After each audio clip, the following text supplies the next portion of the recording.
Miss South Africa ithome ngo-2023. Okay. Still a very new baby.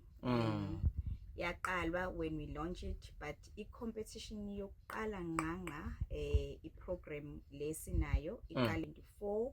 Okay. And then this year we had another one 2025. So kahle we are just 2 years. Because angubali lo munyaka sasayibeka nje ukuthi sikhona. Okay. Isizathu sethu sokuthi siqale sibe this competition, it's more to say eNingizimu Afrika sidinga amantombazane anawo wonke amatalent. Okay. Italent la mantombazane ami South Africa akukona kodwa ukuthi bawonobuhle and bese kuyaphelela lapho yami.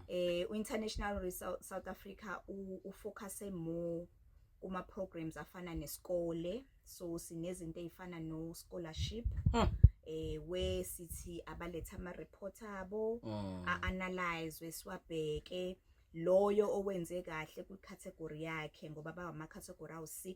Okay. Mese ethola ke award nje. This year abawinile bathola ama laptop, they got stationery items, they got cash prizes, just to make sure ukuthi umntwana wesifazane uyakwazi ukuthi akwazi ukuqhubeka beyond le esiyenzayo nje thina, because we're trying to empower them to go beyond the glitz and glam that everybody see about competition. So that's one of izinto.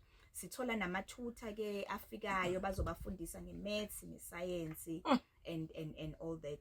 We have other programs, really, all public speaking, all those things. Zenzi package eba umntwana ayidingayo as umntwana waseNingizimu Afrika ukuze mengabe sephumile out of i-program yethu akwazi ukuqhubeka nempilo yakhe, akwazi ukuthi azimele, but akwazi ukuthi azikhulumele ngabelieve ngakho. So that was the thinking behind what is it esingayenza engakwazi ukuthi imgrume umntwana abe yinto le iNingizimu Afrika engathanda ukuthi irelate kuyona, but engakwazi ukuthi igain ngeskill esitholile.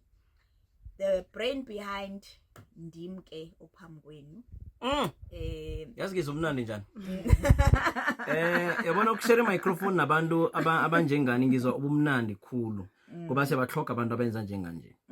Ngiyabonga but so when I sat down, I look into the industry. The industry ya pageantry, it's been there. Siyayazi nathi kade yabakhona kudala ukudalo. But iminyaka izihamba iyashintsha akuselokhu esasikwazi kudala. Faneke ube mude, ube muhle, ube slender, ube njani ukuze ube umiss. Njengamanje thina as International Miss South Africa uza uyilokhu oyikho ngoba italento lakho li somewhere kulezinto esizenzayo. And mengabe sesilitholile siyale identifier mase siya recognize sithi lalela, in as much as ungazingeke uzukwazi ukuthi ube unobuhle ozobe the queen as they referred, kodwa mesibuka la esikoleni ayi angathi uza kahle, mesikubuka la kulezi zinto zo fitness ayi angathi uyayibamba, mesicheck i-public speaking yakho ne-community ayi cha ngathi u strong inyama. Sibuya nawe Express Lane 3 to 6.